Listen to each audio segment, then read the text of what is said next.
That worked, right? Yeah. There we go. Okay, let me start over again. So tonight we're going to look at the metaphysical aspects of the birth of Christ and give you the opportunity to discover the tools that are here and how to employ them in everyday life. So the two places we're going to be reading is Matthew, the 2nd chapter, and we'll be also in Luke, the 2nd chapter as well. So let's start with the Luke version first. And the reason being is this is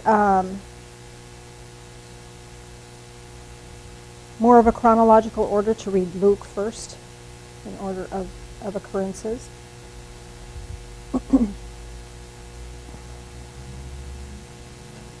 And where we're going to do that, what we're going to do here is read 1 through 20.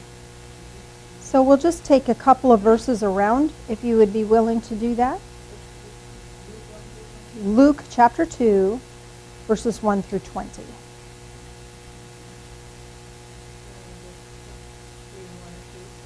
A couple of pieces. Read a couple of pieces. How's that? You want to start? Now it came about in those days that a decree went out from Caesar Augustus that a census be taken of all the inhabited earth. This was the first census taken while Your guess is as good as mine. Quirinius. was governor of Syria. Okay. Mm-hmm. And everyone was on his way to register for the census, each to his own city. Joseph also went up from Galilee, from the city of Nazareth, to Judea, to the city of David, which is called Bethlehem, because he was of the house and family of David. In order to register along with Mary, who was engaged to him and was with child. While they were there, these days were completed for her to give birth. She gave birth to her firstborn son.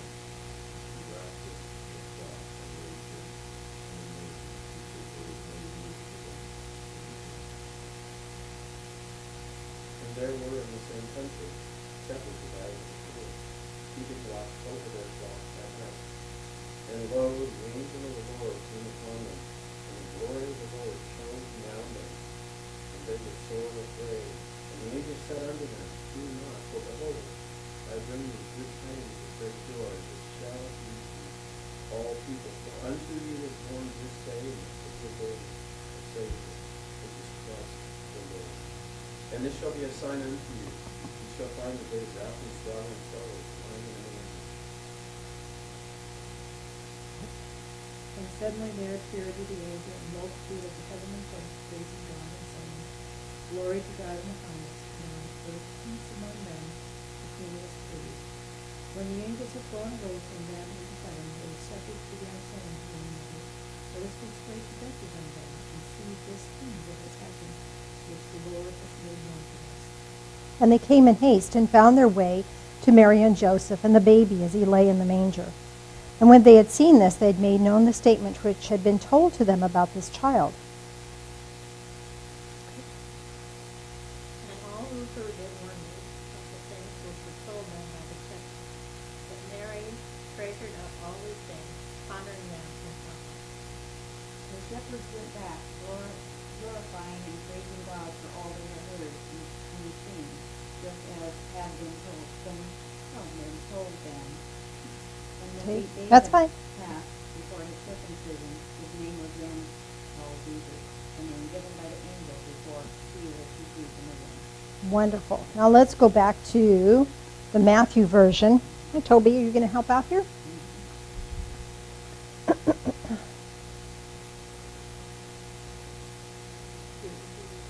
Matthew chapter 2, and we're going to start with verse 1 again. And we're going to read down to, let's see with the cat on my lap, right in my field of vision there. Let's just read down to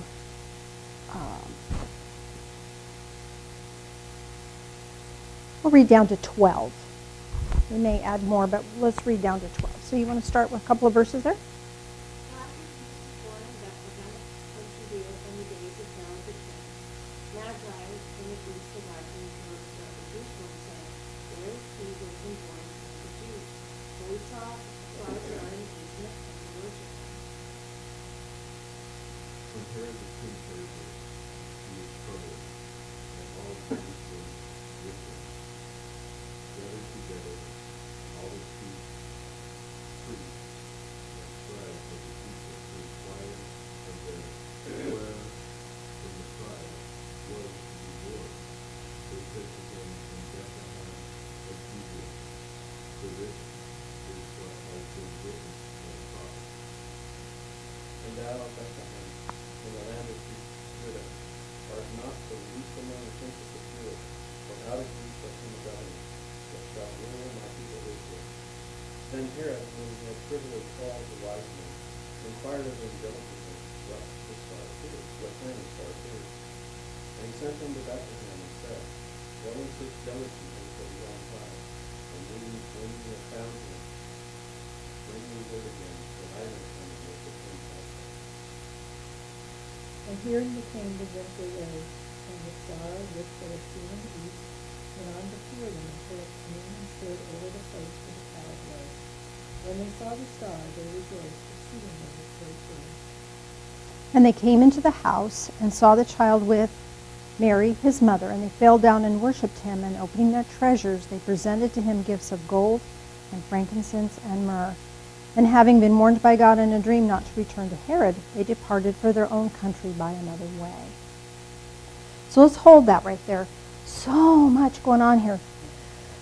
But each of these aspects that are mentioned in both of these stories, both of these accounts, have spiritual significance to us. So as we're going to take a look at each of them in order of appearance. So first of all, we're going to talk about the first thing in the Luke account is the census. We're in Luke chapter 2. So spiritually speaking and physically speaking, a census is when you take tally of how many people. It's a census of who exists there. So spiritually, a census is taking tally of what is present in your life. That could be counting your blessings. That could be just acknowledging what is there. If we are not observant and we're not paying attention, then we can't see what's really there for us. The second symbolism here is the manger. Now, I'm not a carpenter, and I don't claim to know, but in all the little mangers that I've seen in the nativity scenes around, they were put together, kind of put together like that, and then hay was stuck in the middle. Okay, so a manger is two upright pillars that support this Christ child. So I want to ask you, what does the Christ child represent in your life? This could be, I'm not going to tell you what it's supposed to mean. I want you to think about this for yourself. The Christ child could mean that pure intent of living in your destiny, coming to do what you came here to do. Perhaps it's salvation or freedom from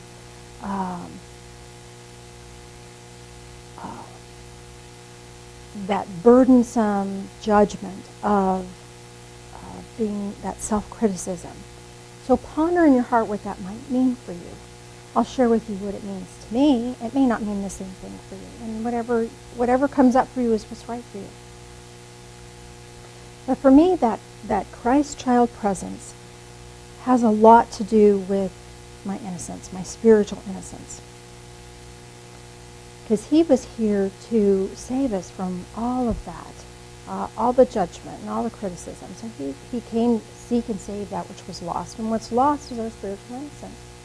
So for me, those two pillars that support that Christ child are doing the best I can and forgiveness. So what might that mean for you? I'm not here to tell you what it might mean for you, but what are your thoughts on that? For me, I think of when we were in So love, that loving support in whatever you choose to do. Yeah. Mm-hmm. And she put him in there. She put him in there so he wouldn't roll out or wouldn't fall off or wouldn't be trampled by the animals. He was supported and upheld. Wonderful. So, did you have a comment? The humbleness of it. And the fact that it was a feeding trough. Maybe it's about being having that spiritual nourishment.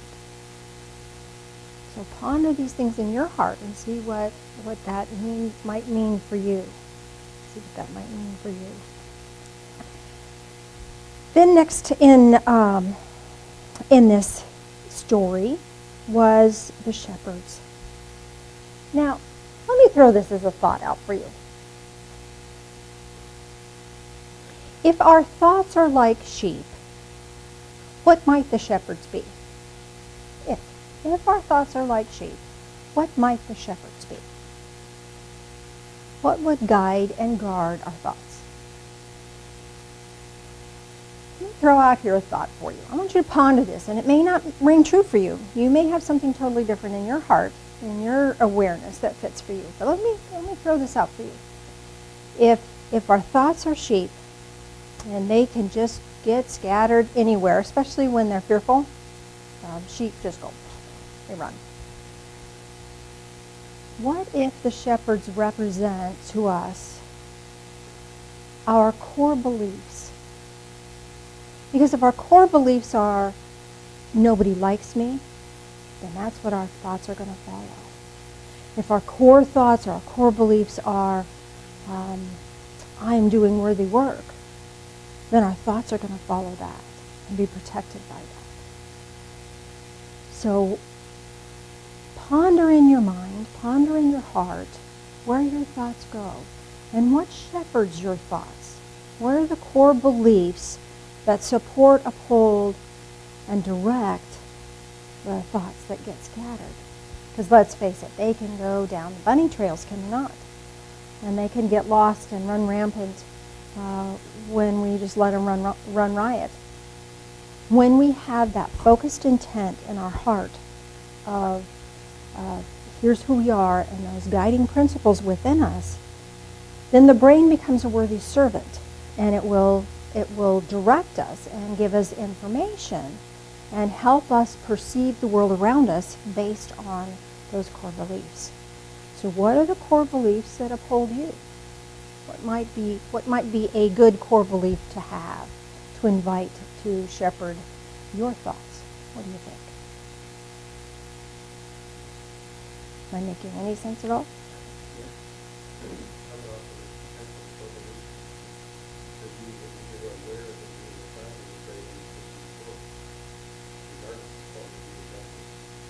How beautiful is that? That we are a precious child of God, precious child of light. When we can hold that, then our fears start running away with us, our thoughts start going to, oh, look at all this terrible trauma and tragedy in the world. Then that core belief can herd that back in and bring it back to a place of safety. Absolutely right. What else could be a good core belief to hold on to?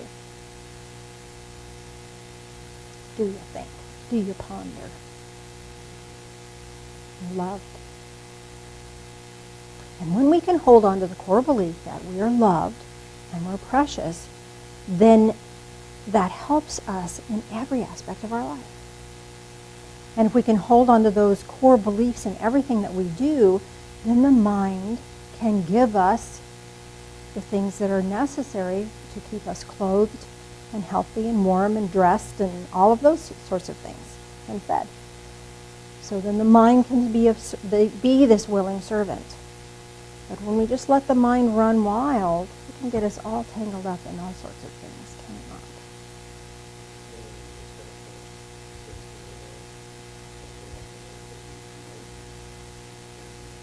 We can love. Because if we are love, then love comes to us and we express love. And that is the pathway that we walk. That is the journey that we take. Wonderful. Then the angels appeared. what might the angels represent in your life? Now, I'm not talking about necessarily the angels. We all stumble into people who just do wonderful things, and they're unexpected angels, and they serve and bless our lives. I'm not necessarily talking about that. I'm talking about that angelic presence of, first of all, there was the ones that came to announce that the Christ was born. And then this whole multitude of angels that spoke that truth, or sang that truth. Awareness and guidance, yes. Yes. What's really cool, if you take the concept that the angels sang,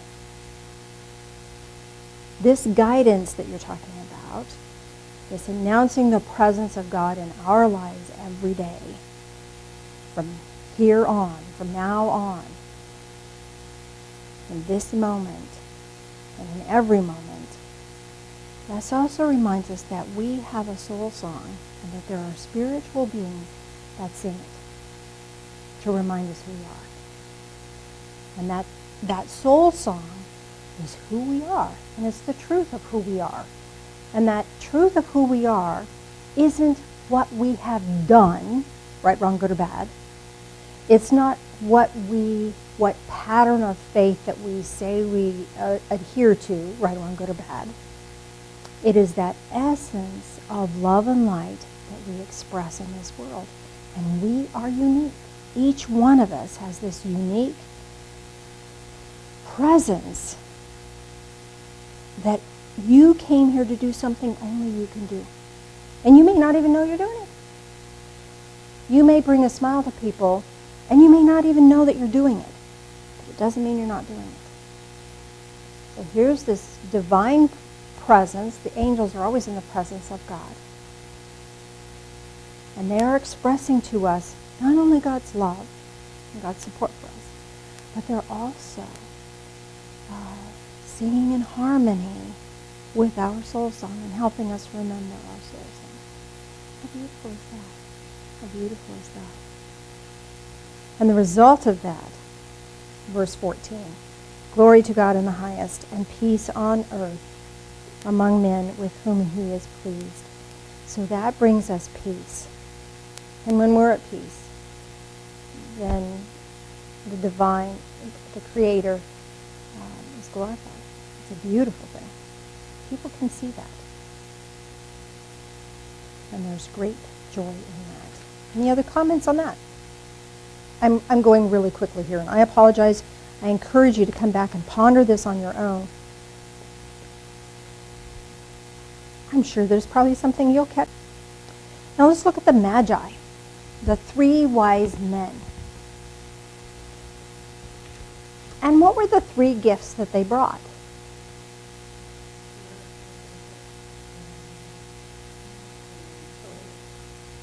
The 3 were gold, frankincense, and myrrh. Now, gold we know is valuable. That's symbolically, gold is about power, and gold is about commerce. And gold is about being able to be safe in this world, make your way, have provisions. The frankincense and myrrh, I looked them up. Both of those were equally as expensive. Frankincense could have been, in some cases, was a monetary thing because it was so expensive. But it was also used for healing. It was a medicine, yes. Myrrh was also a medicine for healing. One of them they burned. They could burn both myrrh and frankincense. Myrrh was one of the spices or oils that was used to embalm Jesus. So, and they often used that for wounds, keeping the wounds from getting bad. So symbolically to me, maybe not symbolically to you, so you ponder it on your own, see what you come up with. But symbolically to me, gold, frankincense, and myrrh represent health, wealth, and happiness. And the wise men recognize that those things are gifts from divine. We don't earn good health. Oh, certainly we can exercise and eat right and take vitamins and do all the right things, take all the good things. But that doesn't guarantee that we're going to have great health. There are people that do all of that stuff and have terrible illnesses. And there's people who have terrible illnesses and they are so full of grace because it's just beautiful. We had, when Gail was alive, she had ALS, Lou Gehrig's disease. And she would come to church, as the disease progressed, the more beautiful that girl became. She was so full of grace that it became her gift to us. Her eyes were so bright and her smile was so real. It was just the most beautiful thing of all. It was a beautiful gift. Did she fight it? You betcha. Did she want to live? You betcha. But she was allowed that illness to be a manifestation of grace to all of us. We all just really treasured that. That was a beautiful thing. It was a beautiful thing. So good health or ill health, it's a gift. It's a gift. We often get caught up in that thinking that if I have an illness, then I must be doing something wrong, or that I'm being punished by God, or I'm punishing myself. Certainly, our thoughts can affect our health.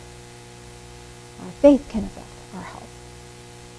But rather than judging health as right or wrong, good or bad, we can realize that whatever health we have, whatever measure of health or wellness that we have in this moment, we are alive, and it's a gift.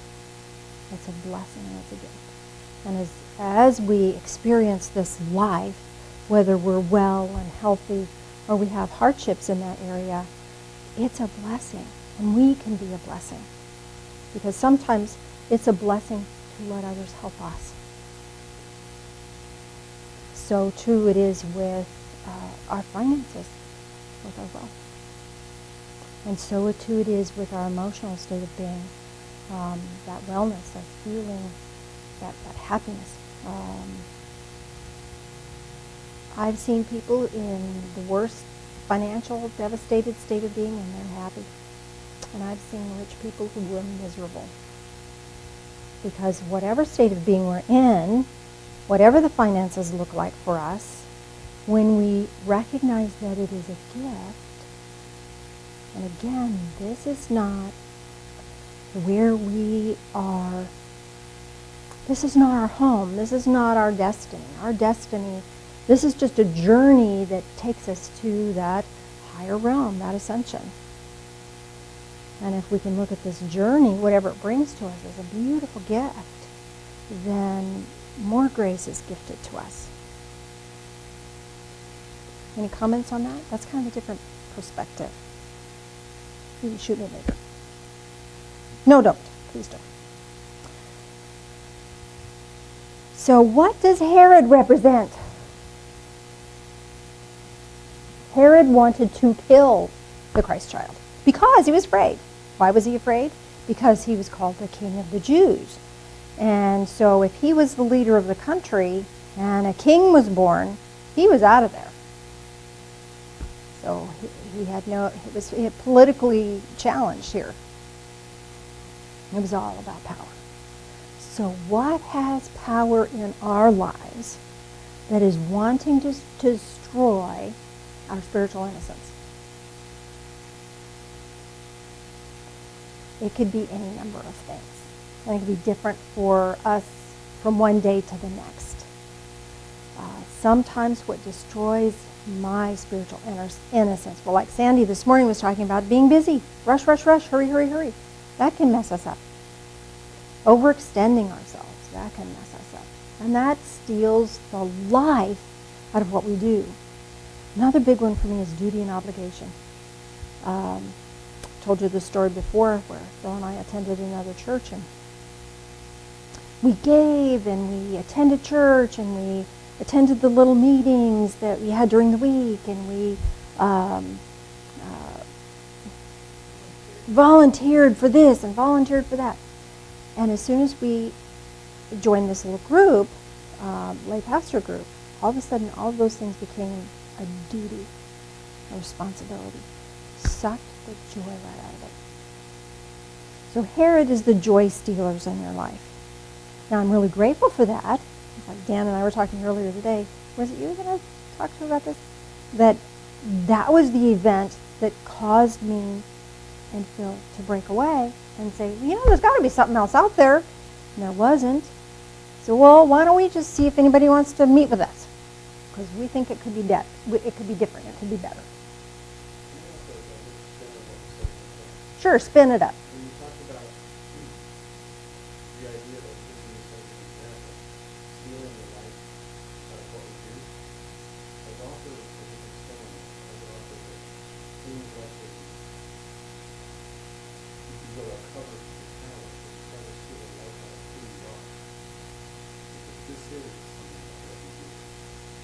True. And to allow that this negativity, those kinds of things, to go, the egoism go inside us, the spirit, and what we do is important. Well said. Well said. And it just steals the life out of who we really are. And for each of us could be something very different. When we recognize that it's possible for that wellspring of joy to be stolen, to be destroyed, to be killed by some external force, that gives us power over it. That gives us a divine power over it. And to help us center, get back to what is important. And to keep us safe. Because what kept the Christ child safe was the Magi were given dreams that told them, don't go back and tell the king. Don't go back and tell him. Find a different way home. And by the time the king figured it out, it was the child was safe.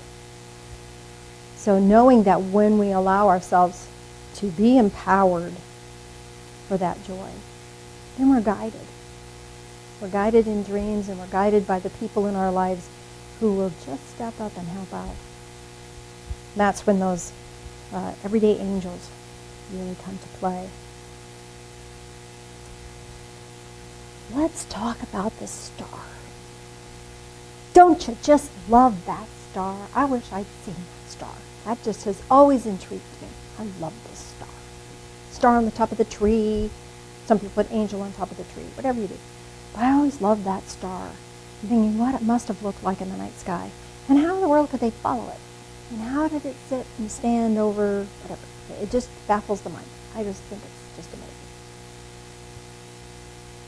If you want to know what the star is in your life, I would challenge you to ask yourself, what is my greatest fear? Because the star is hope. It's what keeps us moving forward, is hope. And we can figure out what our hope is by discerning what is our biggest fear, because that's the biggest hope killer. It's our fear. So if my biggest fear is to be rejected by other people, then my divine hope is to be a light of approval for others, to be approving of others. This is a little bit tricky, so I want to work on this with you, just a tad. So if my biggest fear is failure, I'm afraid of failing, afraid of not making it come out right, then the divine hope that the star represents is the ability to succeed no matter what the external circumstances look like. To know that I successfully am living and doing the best that I can. Does that make sense? It's not the opposite. It's not directly the opposite, but it's kind of like a reflection of the fear. I wish I could say this better to you. Anybody have an idea of what I'm trying to say?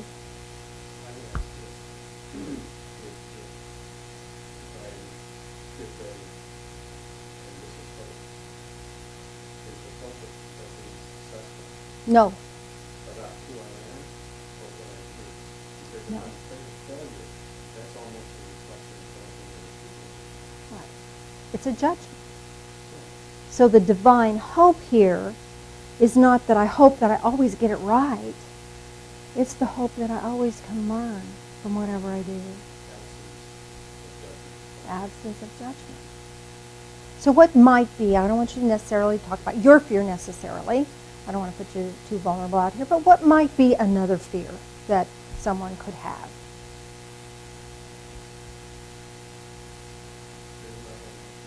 Fear of not having enough money. Okay? So what would be the divine hope that would guide a person's life? Not having sufficient money, that would not be the real hope, but the divine hope that you're taken care of. No matter how much money you have, you're loved. And you're a precious child of God. And that you are love and light. And you express love and light. See what I mean? It's not exactly the opposite, because our fear is always based in this ego-driven status of judgment and criticism. And the hope isn't. The hope has its footprint in heaven and shines into our physical realm here. Does that make sense? What's another fear we might have?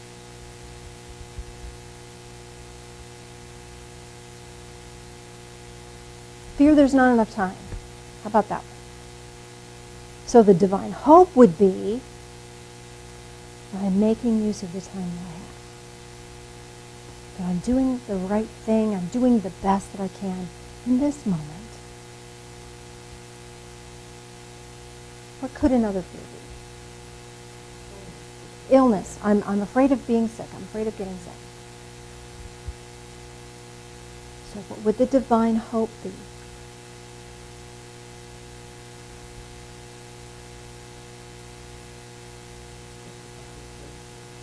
That your body serves you well.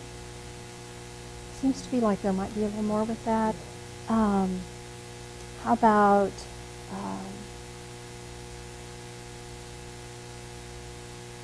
your body carries you where you need to go.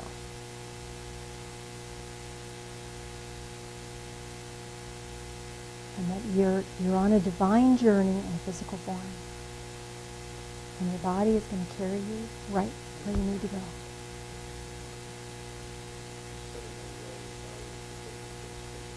Body is sufficient for its purpose. Yes, well said.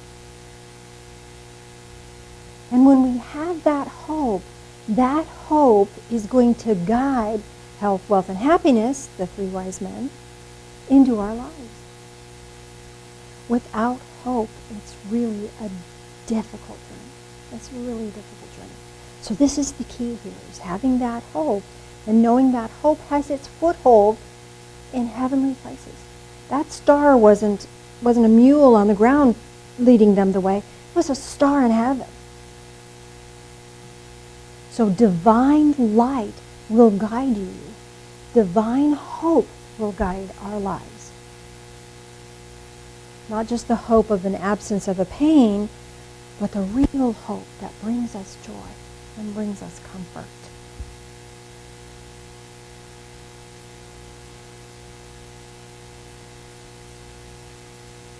The last thing I want us to talk about briefly is in Luke, where it talks about Mary treasured these things in her heart.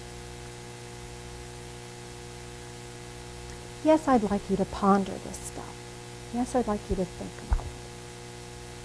But I also would like you to treasure these things in your heart. Bring them into your heart space and let them reside there. See how they fit for you. Because you are this precious, delightful being. You're here for a purpose, a divine purpose, a sacred purpose. And these principles will guide your thoughts, guide your actions, and bring you guidance and direction and grace in your life. So I would honor you and encourage you to hold these in your heart and be with us for a bit. You might want to reread these two separate passages. And just be with that and ask yourself, what is my greatest fear? Ask yourself, what does that Christ child represent to me? Now in this holiday season, this Christmas season, if I could give you a gift, it would be the gift of faith. Because I see so many people struggling and with sorrow and pain in their lives. And yet I see people of faith who just live through anything with this beautiful, radiant grace. I wish I could give that to you. I wish I had a commodity that I could wrap it in a box and give it to you. But I cannot. That is not my gift to give. That is a divine gift that is gifted to you when we're willing. So I invite you to be willing and allow that gift of faith to be gifted to you. Can we close this in a prayer? Would you join me in prayer, please? Loving Spirit of light, bring these things into our heart space and allow us time to ponder them fully. Help us to recognize each aspect has a divine purpose in our life in the here and now. Help us to recognize the power of the Christ child, which was to return and restore our spiritual innocence to us. And help us to be joyful in that. These things we pray in the name of Jesus. Amen. Let's do a quick guided meditation.